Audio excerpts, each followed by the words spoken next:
Kin Live, magazine proche de Kinois. Kin Live, la vie à Kin. Boye malamba ndeko Valentine na manaka Kin Live bansango na mukuse yango yo 35 cas ya choléra to bokono ya pulu ezali recensé na Congo démocratique uta ibandeli ya mubu 2025 na Kinshasa 2085 cas etalisi ministre ya santé Dr Roger Kamba. Pacification ya Est-École Congo démocratique pe na région ya Grand Lac ezalaki na mozindo ya Masolo na Libaku ya Boyambami ya Dr Robert Kanyaja pasteur personnel ya président ougandais Yoweri Museveni na mokonzi ya mboka Félix Tshisekedi na bansango ya Masano sélectionnaire ya Baléopard a prime ya Congo démocratique Otis Ngoma abimisi na Mpwasa mardi oyo mulongo ya 36 joueurs présélectionnés pour la CHAN ekobetama na août 2025 na Kenya, Uganda pe Tanzanie.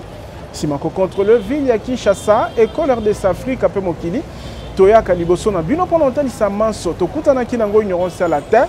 Moko na moko, aiba boko be masolo nde tolobi Kin Live magazine proche de Kinois. Kin Live, magazine proche de Kinois. Kin Live, la vie à Kin. Mbote bandeko balandi pe matondo na fidélité bozeli kokoba kotalisa na Kin Live édition lelo ekofungwa na bansango ya présidence de la République. Pacification pe kimia na Est-École Congo démocratique ezala na région ya Grand Lac ezali masolo e betamaki na Libaku ya Boyambami ya pasteur Robert Kayaja pasteur personnel ya président ougandais Yoweri Museveni na mokonzi ya mboka Félix Tshisekedi lundi 14 juillet. Mosel Nanzambe pe membre influent ya réseau ya leader religieux influent ya Afrique Dr pasteur Robert Kayanja azali komitungisa pona likambo ya kimia na RDC pe stabilité ya région ya Grand Lac. Pasteur personnel ya président ougandais Yoweri Museveni na délégation na ye mobimba bayambamaki lundi na mokonzi ya mboka Félix Tshisekedi wapi bakumbamaki na conseiller principal ya mokonzi ya mboka o atali mambi ya religion pe azalaki pene ya évêque Évariste Ejibaya Mampia président représentant légal ya église ya réveil ya Congo na bokutani oyo balobelaki pe croisade monene ya losambo ekolengela mamikolo mizali koya na Kinshasa na pasteur américain Benny Hill. Le peuple congolais avait suivi par les médias que nous sommes arrivés à Kampala et là, le révérend Benny Hinn, le pasteur américain, avait porté le drapeau congolais, il avait prié pour la paix, il m'a fait porter ce drapeau et donc à l'issue de tous ces contacts, c'est lui qui avait invité le pasteur Benny Hinn, c'est le pasteur Robert Kayanja, qui est le pasteur personnel du président de la République de l'Ouganda, Yoweri Museveni. Libanda ya kimia na stabilité na RDC pe na région ya Grand Lac, pasteur Robert Kayanja asololaki pe na mokonzi ya mboka likanisi na ye ya kosinvestir na agriculture pe kubundisa bobola musala o asalaka na domaine privé na Uganda. Président Tshisekedi. Premièrement, nous remercions Dieu pour le président Tshisekedi de nous avoir permis de le voir receiving us in DRC Congo et de nous recevoir sur les sols Congo. Je suis venu le voir pour parler de la croisade du pasteur Benny Hinn, mais aussi nous sommes venus pour prier au Congo. Nous avons parlé de l'agriculture parce que nous sommes très forts dans l'agriculture. Nous félicitons les Congo, vous avez l'un des meilleurs leaders. Bokutani oyo esalemi sima ya losambo et salemaki nantina école Congo démocratique na ba pasteur membre ya réseau ya ba leader religieux influent ya Afrique na likanisi ya pasteur américain Benny Hill tolobi Tibokoyoka. Ba congolais ba bengami ya ko s'approprier na accord de paix signé na Washington kati na Congo démocratique pe Rwanda. Mbela ezali ya panel ya ba facilitateur ya Union africaine sima ya boyambami na bango na premier ministre Judith Suminwa Tuluka. Bozongi ya kimia na esi ya mboka ezali na mozindo ya misala ya mbula matadi engebene ndingisa mokonzi ya mboka Félix Tshisekedi na lolenge oyo premier ministre Judith Suminwa Tuluka ayanganaki lundi na ndako na ya mosala na panel ya facilitateur ya médiation africaine pour la kimia na Congo démocratique bakambamaki na bakonzi ya mboka ya kala mibale Shelwog Zewold ya Éthiopie pe Catherine Samba ya République centrafricaine na suka liangani mokonzi ya RCA ya kala atalisaki maye esimbaki bokutani oyo. Il était important pour nous, dans le cadre de la mission que l'Union africaine nous a confiée, de rencontrer les autorités pour avoir leur perspective sur les processus de paix qui ont eu lieu et en cours, et également de rencontrer par la suite les principaux acteurs de la crise congolaise et les populations pour voir ensemble ce qu'il était possible de faire pour consolider donc les divers accords de paix ou les initiatives de paix en cours. Nangambu na ye mokonzi ya mboka Éthiopie ya kala alobelaki nsango malamu bazwi kolandisama na ba processus Congo démocratique ezali kosala na ntina bozongi ya kimia na Est ba médiateur ya Union africaine ba sepeli na accord de paix signé le 27 juin na Washington oyo ezali etenya malamu ekopesa nzela na biyano ya malamu pona bozongi ya kimia na Est pe kosilisa libela likambo ya bitumba na eteni wana ya RDC. Nous saluons l'accord qui a été signé à Washington. La paix peut venir, les initiatives peuvent venir de n'importe où. Il en est de même à Doha. Et Doha, c'est encore plus important parce que ça concerne maintenant la RDC directement. Le nôtre est une initiative de l'Union africaine. Et l'Union africaine, cela va sans dire, est la première organisation que nous avons pour nous autres Africains. Donc, nous pensons que ça évolue dans le bon sens et j'espère que ça aboutira à une solution. Ba médiatrice nyonso mibale ba komisi leadership féminin na Congo démocratique incarné na première ministre Judith Suminwa Tuluka mwasi ya Yambo ya kokambambula matadi tolobi Tiboko Yoka. Totikala na primature pona kotalisa na bino ete mokonzi ya mbula matadi Judith Suminwa Tuluka azali ko jouer rôle central na soutien spirituel ya accord de paix RDC Rwanda. Antoine Gonda, ambassadeur itinérant ya mokonzi ya mboka oyo amemaki délégation ya ba pasteur américain na primature de atalisaki yango simali yangani na première ministre. Sima bango komonisa elongi na milulu ya losambo ya solidarité pe soutien spirituel na diplomatique pona bozongi ya kimia na Est ya Congo démocratique pe na région ya Grand Lac, ba pasteur américain membre ya bureau de la foi ya Maison Blanche ba mamaki lundi 14 juillet na mokonzi ya mbula matadi Judith Suminwa bokutani na délégation oyekamba maki na pasteur Travis Johnson ezali na cadre ya soutien ya accord de paix signé na Washington kati na Congo démocratique pe Rwanda pe lolenge ya kotalisa engagement ya mbula matadi ya Congo démocratique na diplomatie religieuse na bokamba ya mokonzi ya mboka Félix Tshisekedi. Pasteur Travis Johnson atalisi esengo ya délégation na ye sima ya bokutani na Judith Suminwa. C'était merveilleux d'être avec son Excellence Madame la Première ministre. C'était particulièrement une grâce d'être ici en tant que membre du Conseil national de la foi. Il y a une grande appréciation pour tout le travail qui est abattu ici au travers du pasteur Paula White et surtout de ce que le président Trump est en train de faire avec la mise en place de l'accord de paix entre le Rwanda et la RDC. Nous avons vraiment été submergés par la bonté du peuple congolais. Nangambo na ye, ambassadeur itinérant ya mokonzi ya mboka Antoine Gonda, oyo akambaki délégation ya ba pasteur américain na premier ministre, atalisi esika ya motuya ya mokonzi ya mbula matadi na ba démarche oyo. Mais la première des choses, comme vous avez mentionné vous-même, c'est que le président Tshisekedi a dédié ce pays à Dieu. Là où les hommes ont échoué, le président Tshisekedi estime que la main de Dieu va pouvoir faire cette différence-là. Je pense que vous avez constaté que nous étions pratiquement sans espoir, en se disant mais finalement nous allons où? 30 ans de guerre, personne dans le monde ne fait attention à tout ce qui se passe à l'est du pays. Au contraire, on est en train de nous blâmer pour l'hospitalité que nous avons donnée à nos frères rwandais et les autres dans la région donc, des Grands Lacs. Beaucoup tanikati na Premier ministre Judith Suminwa, peu délégation yaba pasteur américain ezali pa ya malamu na nzela ya diplomatie religieuse na Congo démocratique et taliti pe volonté ya Mbula Matadi ya kosalela kondima lokola levier ya kimia pe stabilité kokembisaka boyoka na États-Unis d'Amérique. Tolobi Tiboko Yoka. Pasteur Dodo Kamba, pe plateforme communauté unie des réveils, Basiliko Kota na pacte social pour na kimia, initiative ya Senko PSCC na liangani bazalaki nango na bureau et kambaka projet Oyo. Dodo Kamba abengi mangomba mususu ya kosangana elongo pona kubundela mboka.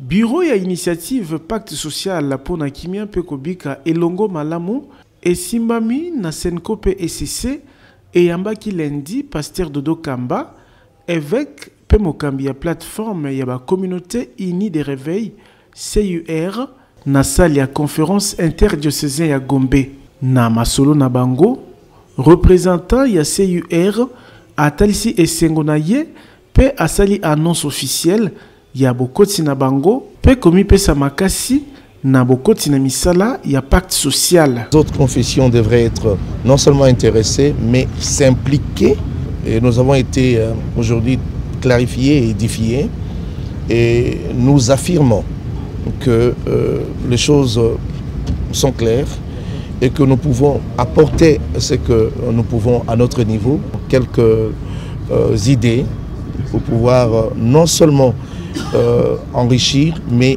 nous approprier également de ce projet, être pleinement dedans, car il s'agit de la République, il s'agit du pays, du Congo à nous tous. Nous disons au peuple congolais de nous faire confiance dans ce que nous avons à faire et nous sommes pleinement dedans et tous nos fidèles restent confiants que ici nous parlons Congo, nous sommes en train de construire et non de détruire et que les institutions, les lois du pays et le reste ne seront pas enfreintes et que tout sera mis au clair. Monseigneur Donatien Cholet, secrétaire général ya Senko, Père révérend Eric Senga ya SIC, ba encourager détermination ya Dodo Kamba. Soki imbwa azalaka na makolomi na ikasatambola kanzela moko, boni batu o bazali na makanisi. Boluki bozongi ya kimia na esi ya Congo démocratique, esengeli na ba énergie ya banso po elongi sama. Tolobi, Tiboko Yoka. Lobaki yango na ebandeli bokono ya choléra ezali komata se komata na Congo démocratique 35 000 cas esili kozala recensé uta ebandeli ya mubu 2025 2085 cas na Ngumba mokonzi Kinshasa liboso ya bapanzi sango. Dr Kamba, ministre ya santé publique pe prévoyance sociale abengi ba congolais ya kotosa ba règle d'hygiène pona koboya kozwa pe kokabola bokono yango. Choléra toyebi yango banda kala ekotaki na mboka na biso na 1973 banda ekotaka elongwa jamais etikala kaka de temps en temps ezozonga kaka mais ba province oyo ezalaki na mbula ezali ba province ya est mais ezalaki mingi penzate et puis ezalaki koboma pe mingi te na 2023 tokomaki ti na 50 000 cas ya choléra pona koloba ke eyaka mais ceux qui te sali réponse malamu ekendaka mais ici la kate na mboka na biso choléra oyo te kozwa sikoyo oyo ezotambola bisika nyonso e uti na ba inondation oyo te uti kozwa ba mayo etondaki bisika nyonso nde bokono wana uti na est e bandi koya côté ya ouest muto ya mboyaki nango ezaki policier moko autaki kuna na esika bato baza déplacer akomaki awa nde yaki nango mais pona kozwa bokono wana makambo oyo esengeli toyeba ezali ke bokono wana ezouta na mai ya salite soki omeli mai ya salite oyo eza na microbe wana soki olambi na mai wana me otokisi mingi te soki osokoli maboko na mai wana oyebi très bien que mai wana ezali propre te okozwa choléra ya mibale hygiène ya maboko soki okei na toilette il faut osokola maboko so kutani na bato ebele na nzela sokola maboko parce que yebite nani akozala asimbi mutu oyo azaki nango ndenge nini akosala soki omoni ba signe yango eza nini eza mibale pulu na kosanza soki oza na pulu koloba te eza typhoïde kenda kokutana na munganga na centre ya santé ya liboso po ya ebisa yo mais soki ezali choléra il faut babanda kosoigner yo mbala moko yo moko komimela bakisi te poso omeli kisi yo moko okozala calme olobi te nasi namelaki kisi pulu esili pulu esili te ezobima nde te mais na kati ya libumu mai ezobima kaka. Plainte ya ministre intérimaire ya justice contre porte-parole ya AFC Jean-Jacques Mamba na Belgique ezali ndoto te kasi réalité.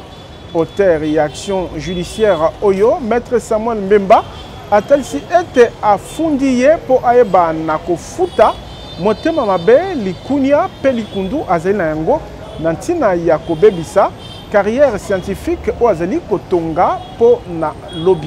Les gens parfois commencent à exagérer. Voyez, aujourd'hui, dans ma situation de ministre ad intérim de la justice, si j'avais saisi la justice congolaise, on allait crier à l'instrumentalisation de la justice.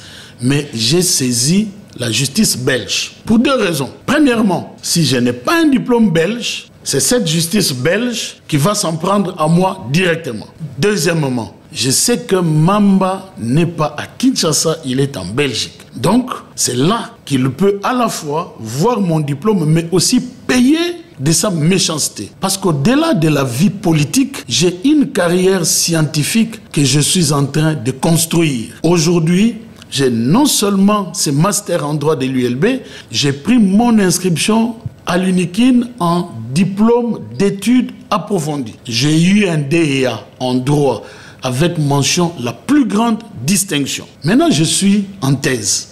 Je suis en train de rédiger ma thèse que je vais défendre l'année prochaine. Vous voyez, jeter l'anathème comme ça sur quelque chose que je construis depuis des années, ce n'est pas bien. Voilà pourquoi je pense qu'il doit être puni pour ça, parce que, M. Christian, au-delà de mes diplômes, je suis un scientifique avéré. Dans mon actif aujourd'hui, j'ai plusieurs productions, dont la dernière est l'ouvrage intitulé « Les domaines de la loi et du règlement en droit congolais ». Voyez-vous? Et donc, Mamba, moi je peux lui poser une question. Quand moi je cite les professeurs congolais qui m'ont vu en Belgique, avec qui nous étions là, parce que tous ceux qui ont fait la Belgique se connaissent. Lui, il a étudié avec qui? Et quel est le mérite? Mamba, lui, il excelle en quoi? Aujourd'hui, si vous citez le nom de Samuel Mbemba, les gens peuvent vous dire des choses dans lesquelles nous excellons. Lui, il excelle en quoi? Il a étudié avec qui?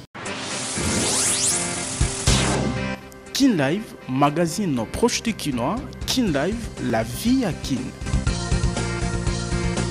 Koma kololo pango na $1500 ya pamba kasoko futa be $500 mususu ekolanda muke muke soki po lingo koma patron ba bus ya sika 00 km na ba moto ezali kopesa mana nyongo na président Ziko Mukanga. Bolingo ya Congo pe ba Congolais ndezali ko caractériser ba action sociale pe philanthropique ya président Ziko Mukanga makila Lumumba o alingi ko mona lisusu locataire pe mobola te na Kinshasa. Koko Makolo Lopango ezali lisusu lixité pour président Ziko Mukanga a soldé Lopango ya 20 sur 20 na $1500 oyo kuto kofuta $500 ya pamba mususu ekolanda moke moke tala ba kinois pe ba congolais o batimba na ba quartier Mukanga 1 na commune Ntele pe quartier Mukanga de na Menkao na commune ya Maluku pona kopona Lopango na ye grâce ya opération Komakolo Lopango awa kotonga ndako ezali na facilité pour nyonso eza sur place ba dépôt ya ciment ba dépôt ya mabaya ya ba barre de fer ya ba tôle pe ba forage pour kozwa mai ezala ba groupe électrogène ya mbiji pour kosunga misala na bino etambola na lombangu nil par ailleurs na quartier Mukanga de paysage ezali awa lokola kaka na Ottawa na Canada mopepe kitoko mokonzi ya bawewa nyonso ya RDC amemeli bino opération comme patron babus Mercedes force ya sika 00 km ezali kopesama na $30,000 ya pamba kasi okofuta be $10,000 mususu kolanda moke moto ya 2 pneus na $1,300 avance $400 moto ya 3 pneus na $4,500 ya pamba avance $2,000 ozwi moto na yo mususu kofuta moke bongo pona ko améliorer social ya population Ziko Mukanga Makila Lumumba asali 300 hectares ya bilanga pe ebele ya maziba ya mbisi pona kolesa peuple congolais poisson Ziko Mukanga na moins cher olingi o bénéficier na ba avantage nyonso oyo président ya ANIPTNC apesi bino adresse ezali moko numéro 42 ya avenue Victoire na deuxième niveau ya galerie infra quartier Kauka na commune ya Kalamu Tolobi Tiboko Yoka.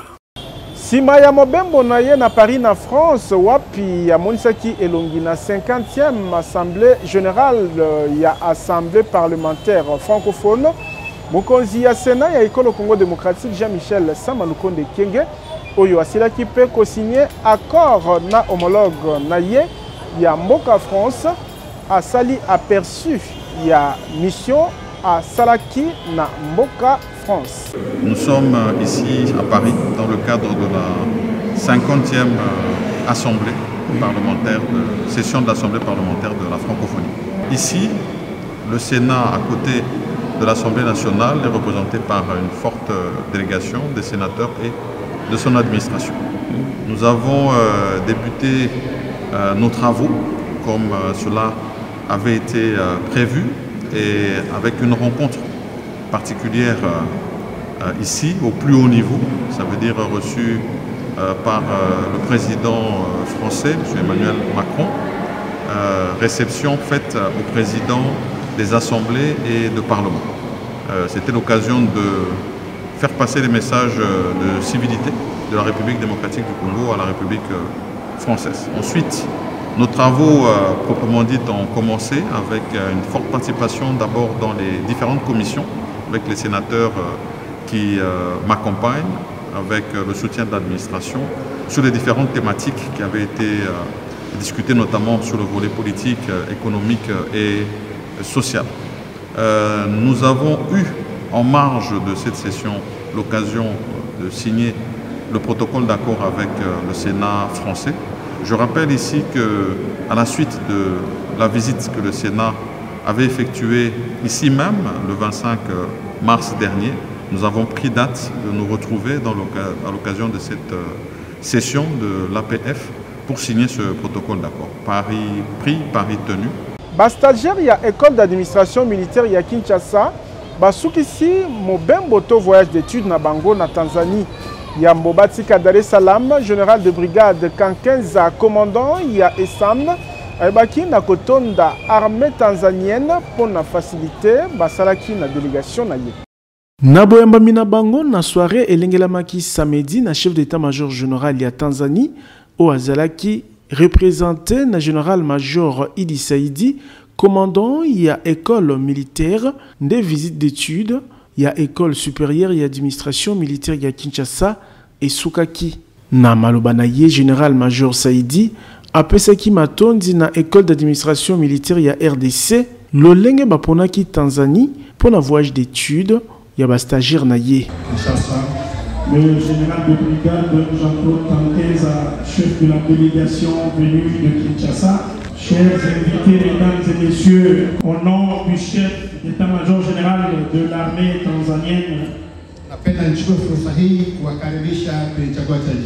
je voudrais profiter de cette opportunité pour vous inviter à ce dîner qu'il a préparé en votre honneur. Alors aujourd'hui, ce n'est pas un jour de long discours, mais c'est un jour du divertissement et du repas. Bon appétit. Nangambu ya commandant ya Esam, général de brigade Kakenza Jean-Claude, na kombo ya chef d'état-major général ya FARDC, atondaki mapinga ya Tanzanie pour na accueil peut faciliter ba pesaki na délégation na ye. En général, je vais vous remercier 3 fois. La première fois, ça sera pour tous tout ce que vous avez fait lorsque nous sommes arrivés avec toute la délégation. Le deuxième merci, mon général, c'est la tournée qu'on a eu à faire à Zanzibar et à Arusha. Et au nom du lieutenant-général Namobembo Oyo, École supérieure d'administration militaire ya Kinshasa, ezalaki na Dar es Salaam, na Zanzibar, pe na Ngorongoro. Tolobi, Tiboko Yoka. Kotanga na mikili ya poto komi facile pour na bilenge ya Congo démocratique pe ki okasi agence de voyage Tour du Monde Service où ezali ko faciliter visa d'études pe inscription. Je suis dans l'une des universités catholiques d'ailleurs. Kotanga université na poto ezala na ba institut technique et komi pété pour na bana ya Kinshasa pe ya RDC. Pambate mokonzi agence de voyage Tour du Monde Service azalaki na ba différents pays ya Europe ndakisa France, Belgique, Italie, Suisse pe misusu pour na ko signer ba protocole d'entente na ba différentes universités ya bamboka o ya Europe pe ba institut technique na tina ko faciliter bilenge ezala ba ya école secondaire olingi okende kotanga na poto sans risque ya ko se faire escroquer. Adresse ezali moko agence de voyage Tour du Monde Service po awa okosala choix université yo moko pe agence et ko faciliter yo na ba démarche pour na inscription pe obtention ya visa d'études. Soki omonaki pasi na kala lelo temes mobiki si aye kosunga yo mwana ya Congo olingi kotanga na poto okende kosala ba études na yo na pete ezala ba bourse d'études possibilité ya kozwa yango pe ezali spécialisé dans ko faciliter ba démarche pour na visa. Temes ezali kokoba kufungola champ bino ba yebolingi kokende États-Unis, Canada pour na ba raison ya tourisme pe misusu. L'agence la plus crédible Temes ezali kokoba na mosala ya kosunga ba congolais. Tozali na numéro 5151 ya balabala Kasavubu, quartier Matonge 1 na commune ya Kalamu. Temes mobiki si pour na ba démarche ya voyage na Kinshasa. Tolobi Tiboko Yoka. Na bansango ya Masano, sélectionnaire ya Baléopard a prime ya Congo démocratique Otis Ngoma asili kobimisa na Mpwasa mardi 15 juillet 2025. Liste ya 26 joueurs présélectionnés pour na CHAN Oyoko Betama na Kenya, Uganda pe Tanzanie. Na molongo ya balopar locaux présélectionnés, ezali 3 gardiens. Jackson Lunanga ya DSMP, Brudel Efonge ya Maniema Inyo, pe Aimé Bakula ya Don Bosco. Na défense, 12 joueurs basili kozala présélectionnés.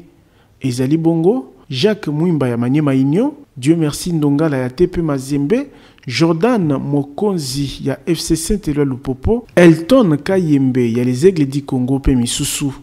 Sélectionnaire ya Baléopard a Primotis Ngoma, aponi na attaque 4 joueurs. Jefte Kitambala ya Maniema Inyo, Madoudou ya FC Ange Vert, Orso Mwako ya Saint-Éloi Lupopo, Silva Chitenge ya Maniema Inyo pe misusu. Na milieu 10 joueurs. Katina Bango, Jean-Benoît Tukumbene ya FC Tanganyika, Ilume Mbongo ya AC Simba, Linda Amtange ya les Aigles du Congo, Nami Susu.